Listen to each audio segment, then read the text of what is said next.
Então, bom dia a todos vocês. Nossa primeira aula de história nessa quarta semana do mês de agosto. Iniciar fazendo a correção dos exercícios que foram passados para casa, né?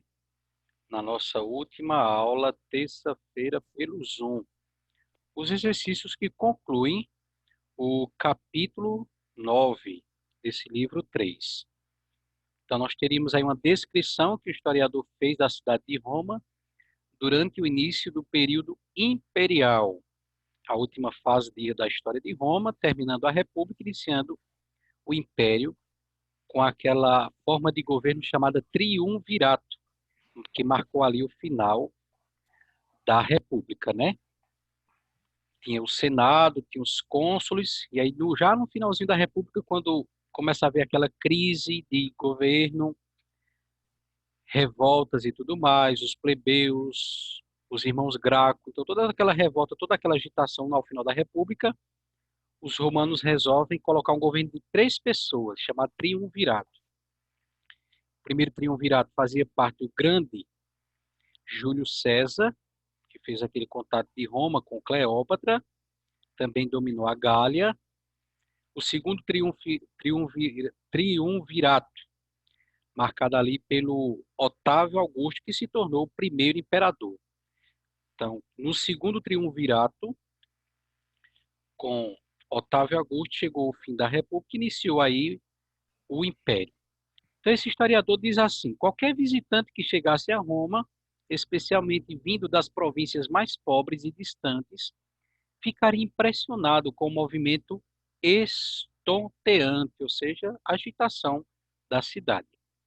A multidão atravancando as ruas, as roupas coloridas, o barulho intenso, os cheiros variados, o esplendor das construções e monumentos, a miséria presente em todos os lugares, tudo contribuía, com certeza, para que o visitante se sentisse pouco à vontade, desejando retornar rapidamente para a tranquilidade de sua vidinha lá na sua colônia, lá no interior. Aí ele vem aqui algumas suposições para a gente imaginar nós, como visitante, a visitar Roma há 2000 anos atrás lá. Diz assim: se você fosse um visitante, pode ser que ficasse perdido em meio ao grande movimento da cidade. No entanto, se fosse um morador da cidade, estaria acostumado a tanta agitação. Imagine-se agora sendo um legítimo romano e, com base em tudo que estudamos, vamos marcar as alternativas corretas. Quando o autor se refere às províncias, ele está se referindo o quê? A territórios conquistados ou bairros de Roma? Territórios conquistados pelos Territórios conquistados. romanos. Então, a correção do primeiro é a letra A. Acorda aí, Nália, higieniza essas mãos para não estar passando no olho. Segundo, é possível que as roupas de seda das pessoas que esse visitante visse nas ruas fossem fabricadas com tecidos trazidos da América do Sul ou da China? Da China? Da China. Da China. Todo mundo acertou. Agora deixa o microfone aí ligado, grande Lucas, Tauan, os demais. Fazer uma pergunta. Por que não da América do Sul? Que era da China, todo mundo acertou. Mas por que não poderia ser um tecido vindo da América do Sul? Por quê? Quem acertar essa vai ganhar uma visita à Boca do Leão lá no Coliseu de Roma. Ana Cláudia, Raquel Moché, Ana Bia, Clarinha, Malu, Anaísa Iris, Rian, Terezinha, Letícia, Cessi, Aimé, Laura, Isaías. Por que esse tecido não poderia ser da América do Sul? Gente, vamos lá pensar um pouquinho. Nós estamos falando aqui de que data, mais precisamente? Chuta aí. O Império de Roma. Estamos falando aí mais ou menos de que data?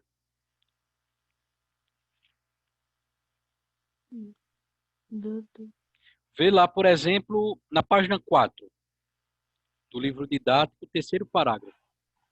Para a gente não pegar teríamos que pegar o livro anterior, mas aqui a gente já ajuda a gente. Já. Terceiro parágrafo da página 4. O contato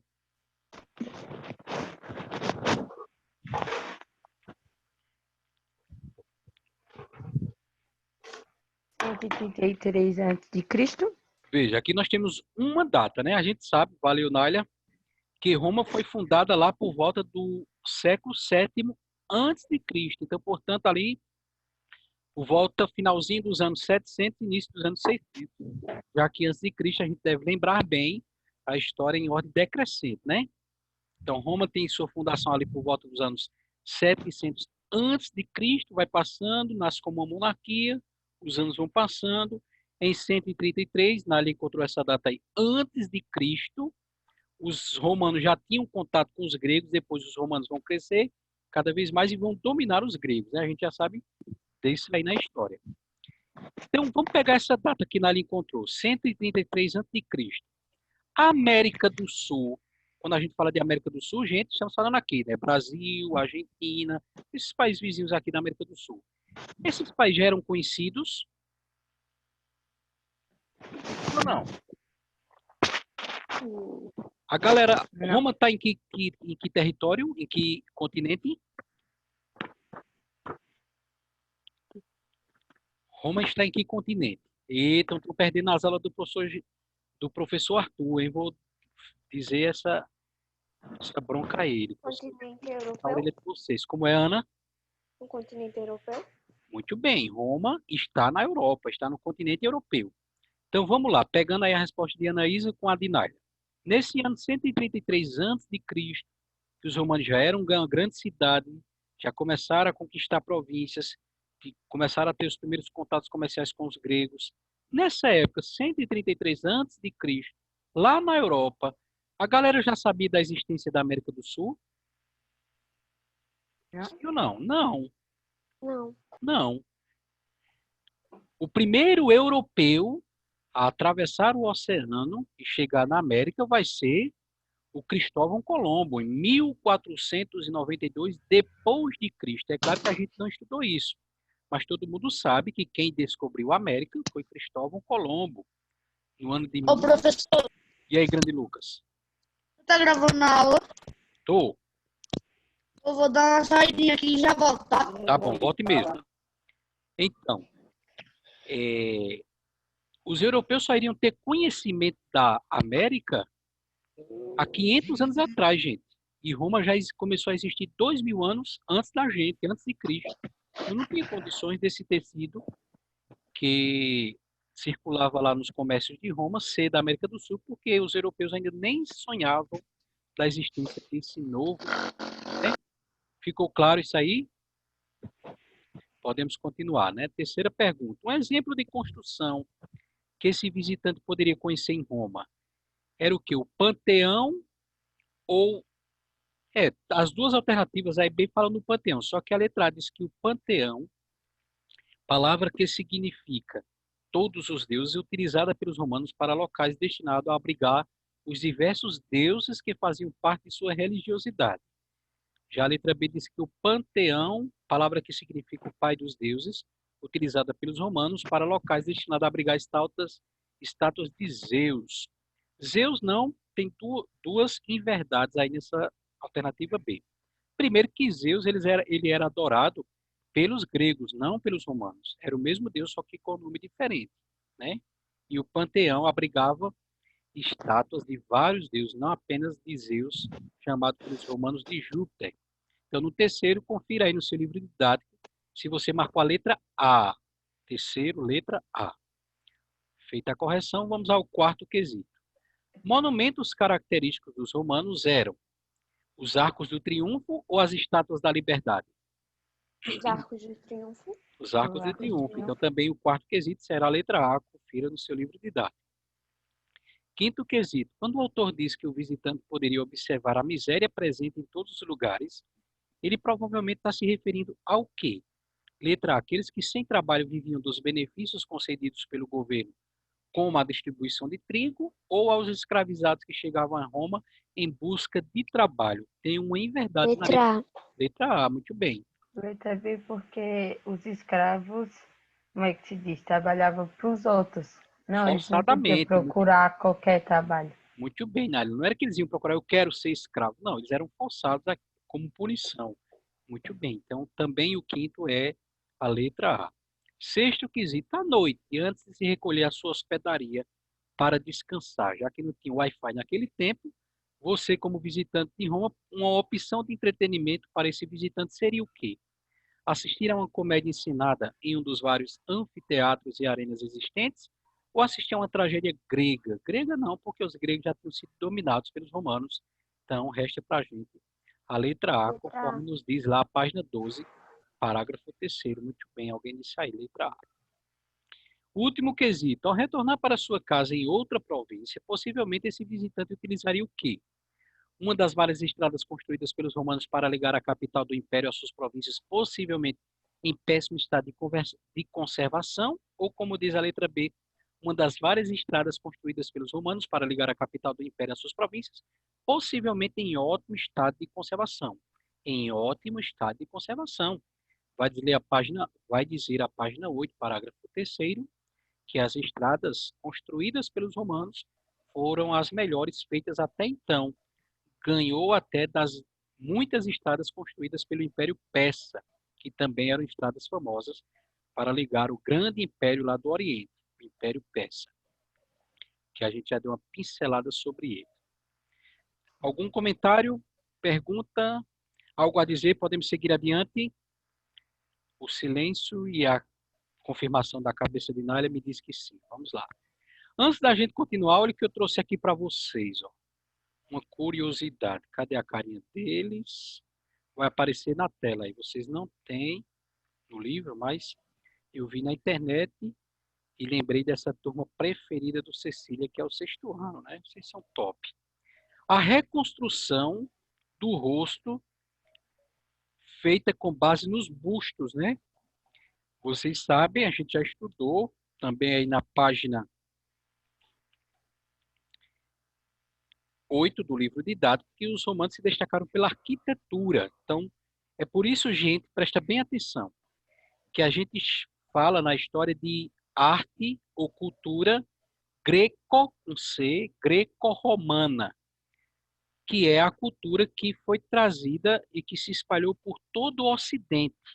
Então, toda a América, toda a Europa recebeu essa cultura chamada greco-romana, que era dos gregos, que os romanos se apropriaram, como a religião a gente viu, e dali se espalhou para toda a Europa, África e também mais fortemente, não tanto como na Europa, mas mais fortemente na América e um pouco menor também na África. Mas essa cultura que se espalhou por todo o Ocidente, chamada de greco-romana, foi trazida dos gregos para nós pelos romanos.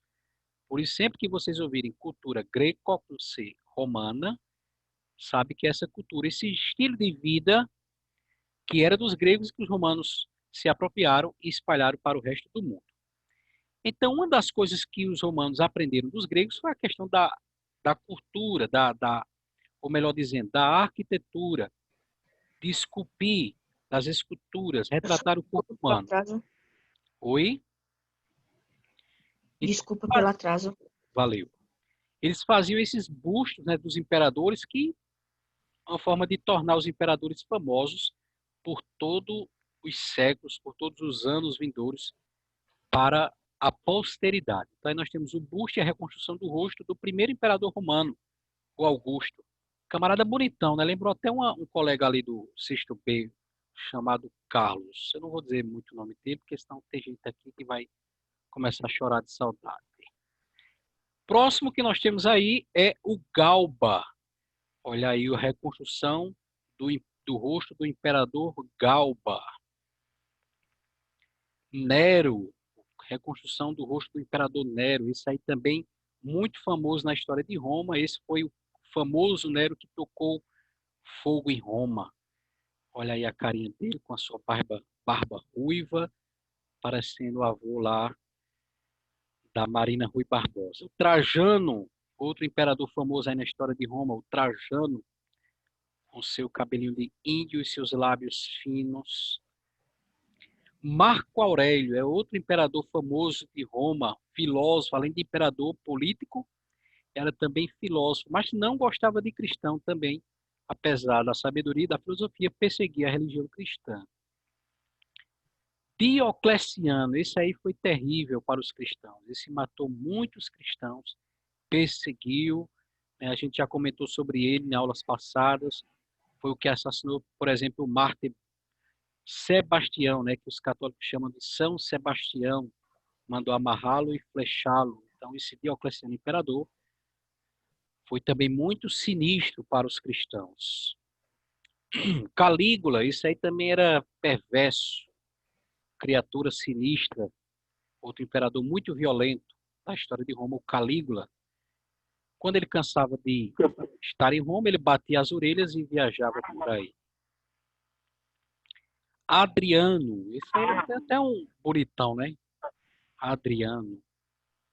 Tibério, outro imperador famoso também na história de Roma, o famoso Tibério César. Esse aí foi o imperador na época em que Jesus foi crucificado. Ele era o imperador de Roma nessa época aí. Lembramos que lá a região de Jesus morava era dominada pelos romanos. Não podemos esquecer desse detalhe da história, né? Então esse era o imperador na época que Jesus foi crucificado, lá no ano 30, já depois de Cristo, há 1970 anos atrás. Cláudio, outro imperador romano aí, o Cláudio.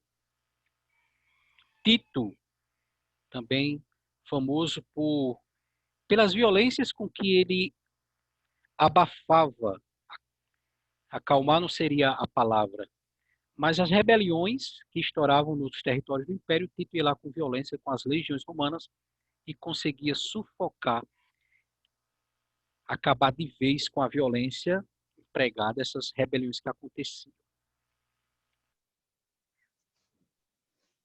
Eita! Pronto, então aqui só a nível de curiosidade, antes da gente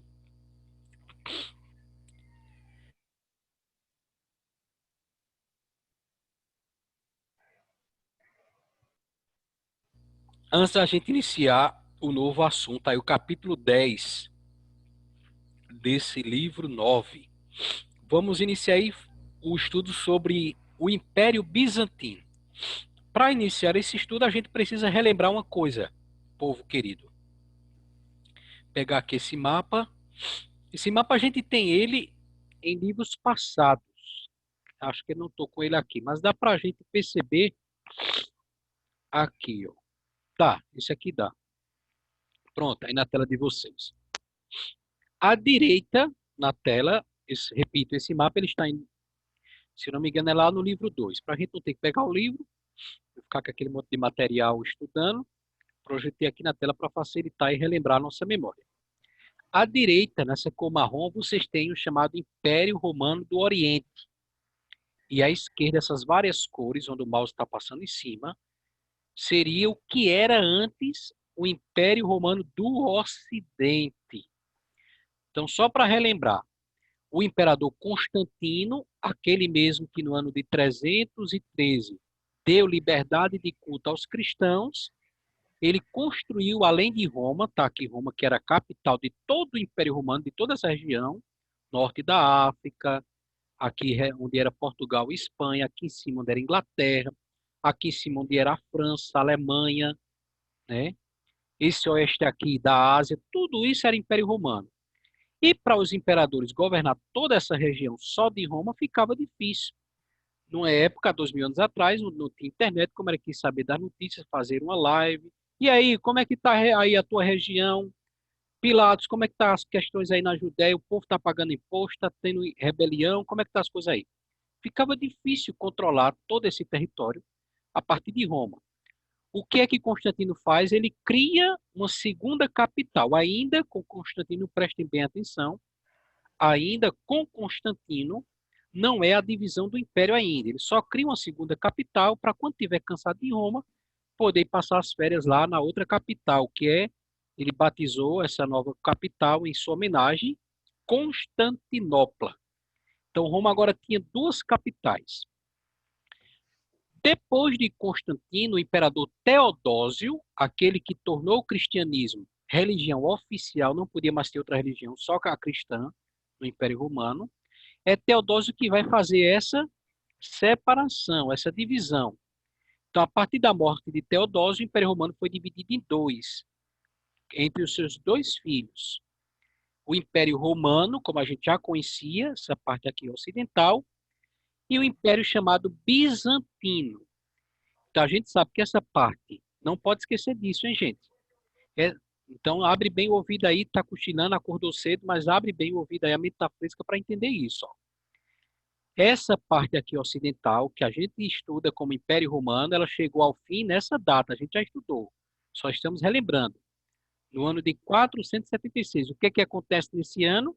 Isso que a gente está vendo no mapa, né? Essas diversas cores são as regiões invadidas pelas tribos germânicas, tribos bárbaras, que nesse ano de 476 invadem e tomam conta dos territórios que antes eram do Império Romano.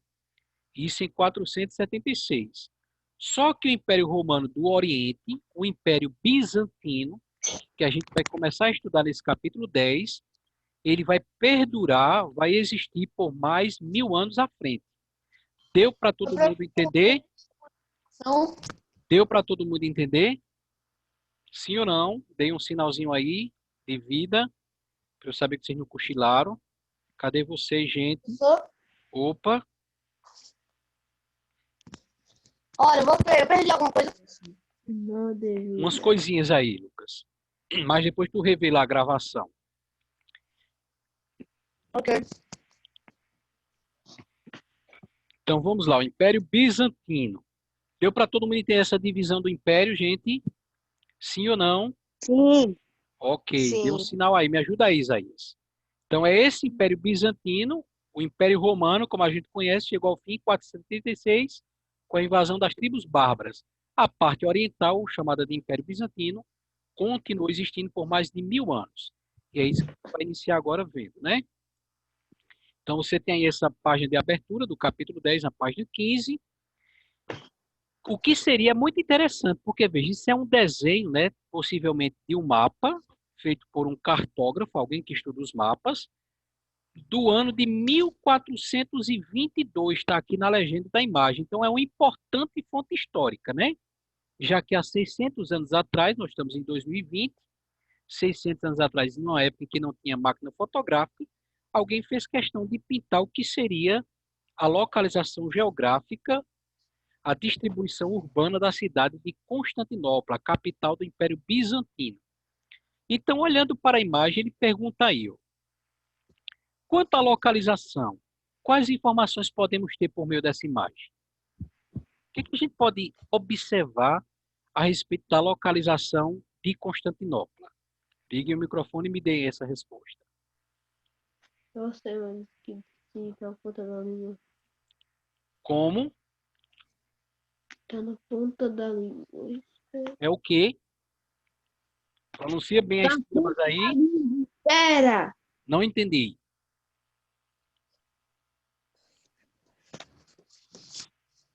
Alguém ajuda o Tauan? Tá. Hein, gente? Vocês parecem que cochilaram. Cadê vocês? Bora lá, Nália. Ajuda aí. A divisão? Cláudia. Oi? A divisão? Tinha uma divisão. Pode dizer o que vem à cabeça, minha gente. Não precisa ter medo de errar, não. Tinha uma divisão, né? Uma parte da cidade aqui em cima, outra mais embaixo. E era dividido pelo quê? O que é essa partezinha azul aqui que divide a cidade? O rio? Águas, né? Sim. Águas, possivelmente de um rio, de um mar. Mas ela só está dividindo a cidade ou ela também circunda, essas águas circundam a cidade por outros lados? Sim ou não? Sim. Sim. As águas elas estão aí rodeando, margeando toda a cidade. Estão aí contornando toda a cidade. Então a gente percebe que era uma cidade. A primeira pergunta aqui ao lado. Quanto à localização geográfica, que informações podemos ter? As informações que vêm à mente, gente. Vou dizendo aí o que vem à cabeça de vocês. Primeira coisa que a gente pode perceber é que Constantinopla é uma cidade cercada por rios ou águas. Muito bem. Excelente. Agora, sobre as construções, é a segunda pergunta. Observando as construções que esse pintor fez questão sabiamente de retratar lá no ano de 1422, 600 anos atrás da gente, O que é possível perceber a respeito das construções? O que é que nós vemos de construção aí? Que ele resistiu? Igreja. Igrejas, então mostra que é uma cidade bem religiosa. O que mais? Tem, como é que se Casa. diz? Arrodeando a cidade. Tem como se fosse como é que se diz? Um muro, Muro, né? torres, muito bem, Nália, e outra pessoa aí que falou, acho que foi Lucas, muito bem. Então, existem igrejas, era uma cidade bem religiosa, era uma cidade bem protegida com torres e muros de proteção, guaritas. As casas, alguém mencionou as casas aí. Por exemplo, a parte de cima, vocês veem que tem umas casas fora dos muros, não tem? Sim. Tem. Tem. O que que isso traz de informação na segunda pergunta? Que tem pessoas que chegaram para morar em Constantinopla depois que a cidade já havia sido fundada, né? Então você tinha nessas cidades antigas os muros que a protegiam das invasões, se bem que para invadir Constantinopla era difícil porque só podia chegar através da navegação. Então quem não fosse um bom navegador não conseguiria nem chegar perto. E teve pessoas que veio morar as casas fora dos muros, nos mostram isso, nos traz essa informação de que teve pessoas que vieram morar depois que a cidade já estava edificada, já estava construída. Muito bem, obrigado aí aos que ajudaram, né? Vamos lá, ó. De acordo com a divisão clássica da história, depois da Idade Antiga veio que idade? Média. Idade Média, muito bem. Nós iniciamos o ano ainda em sala, presencialmente, estudando a pré-história, que chega ao fim com a descoberta, ou melhor dizendo, com a invenção da escrita pelos sumérios, no ano 4000 a.C. Então, quando os sumérios, lá na Mesopotâmia, que nós já estudamos, inventam a escrita, fica para trás a pré-história e começa a Idade Antiga. Então, a Idade Antiga é a maior de toda a história, que ela começa lá em 4000 a.C., com a invenção da escrita pelos sumérios, e vai até o ano de 476, com o fim do Império Romano. Então, terminando a Idade Antiga, com a destruição do Império Romano no ano de 476, inicia a Idade Média. São os Érulos, né? Voltando lá aquele mapa, ó, o mapa da invasão do Império Romano, olha ele aí, que a gente sabe que foram várias, né, no plural, muitas tribos que invadiram o Império Romano. A tribo que consegue invadir Roma, propriamente dita, e tirar o último imperador do trono, o Rômulo Augusto, essa tribo aí dos Érulos, que menciona no primeiro parágrafo, aliás, no primeiro parágrafo da página 16. Alguém leu o segundo parágrafo após a queda de Rômulo Augusto? Posso ler, professor? Vai. Após a queda de Rômulo Augusto, o Império Romano do Ocidente continuou um processo de fragmentação territorial, que levou ao fim à dominação romana. Entretanto, a parte oriental do Império se manteve até o ano de 1453, quando os turcos otomanos tomaram a cidade de Constantinopla. Muito bem, Nali. Então, veja, em 3 linhas, ele está resumindo, em 3 linhas, boa parte da história aí, uma que a gente já mencionou, né? O que foi que a gente disse? Que nesse ano de 476, as tribos bárbaras germânicas invadem a parte ocidental. Então, aquele que a gente conhecia como Império Romano. Já a parte oriental, que é o Império Bizantino que a gente está estudando, vai perdurar por mais 1000 anos, até o ano de 1453, quando os muçulmanos vão tomar a cidade de Constantinopla até a data de hoje. Eles permanecem lá, até esse ano de 2020. É isso que nós vamos estudar, esse Império Bizantino, ou Império Romano do Oriente. Para não confundir com Roma e com o Império Romano, a gente vai chamar de Império Bizantino, com a capital sendo Constantinopla. Então, para casa, porque nós já estamos aí nos 6 últimos minutos, vocês vão observar, são questões, as questões que estão na página 17, 1, 2 e 3. E aí vocês vão mandar no Classroom uma foto no modo paisagem, ou seja, na horizontal, só pegando a parte de cima, tá? Para facilitar na hora do professor ler. E aí ele vai pedir, sim, Tauan? Irias falar? Não, deixa eu falar. Então, são questões, Tauan, a respeito do análise desse mapa, né? Você vê aí várias construções dos romanos que se espalharam aqui nas províncias ibéricas, onde hoje é Portugal e Espanha. A gente vê aí como se fosse um anfiteatro. Segóvia, onde hoje é França, temos aí um aqueduto. Aqui na Germânia, onde hoje é a Alemanha, temos aí também mais um estádio, né? Na Bretanha, onde hoje é a Inglaterra, temos construções lá dos romanos. Por toda a Europa aí se espalham barcos que os romanos também aprenderam a construir dos fenícios, colunas gregas que os romanos se apropriaram delas, aprenderam a construir também templos aqui no norte da África, arcos do triunfo também aqui na norte da África, mais arcos de triunfo aqui na Grécia, outros estádios de corridas e competições, já aqui chegando na Ásia, colunas, não sei se são aquedutos aqui também chegando na região da Judéia. Então, é a respeito disso que ele quer saber, e essas três perguntinhas da página 17. Podemos comentar nesses últimos minutos que nos restam. Com base nessas ilustrações do mapa, é possível afirmar que no território romano a cultura latina provocou desaparecimento das demais culturas? Aí você vai ver quais são as culturas que tinha antes de Roma. As colunas gregas, a religião dos gregos, os barcos dos fenícios. Então ele está perguntando disso. A dominação dos romanos apagou, acabou com a cultura dos outros povos, ou ela foi assimilada, apropriada pelos romanos? A gente já comentou isso em aulas passadas. Segunda pergunta. Estabeleça a relação, ou seja, diga o que é que tem a ver a expansão territorial dos romanos e a divisão do império. Muito fácil, minha gente. Por que que o Império Romano, ao crescer, se expandir, foi preciso dividir? Nesse mapa também as duas cores mostram isso, né? À sua esquerda, essa parte alaranjada, o Império Romano. A parte direita em roxo, o Império Bizantino. A divisão que iniciou com Constantino, mas que foi efetivada depois da morte de Teodósio entre os seus dois filhos. Então é isso que ele quer saber na segunda pergunta. Por que que a expansão, o crescimento do Império Romano tem a ver com a divisão do Império? Por que que foi preciso dividir o Império? É isso que você vai colocar na segunda resposta. Terceira pergunta, observando as ilustrações no mapa, cite três tipos de construções que foram difundidas pelos gregos e romanos. A gente já mencionou algumas delas aí, né? Então, construções, arquiteturas que eram dos romanos e que eles espalharam por toda essa região do mapa aí. Você vai citar pelo menos três na resposta do terceiro.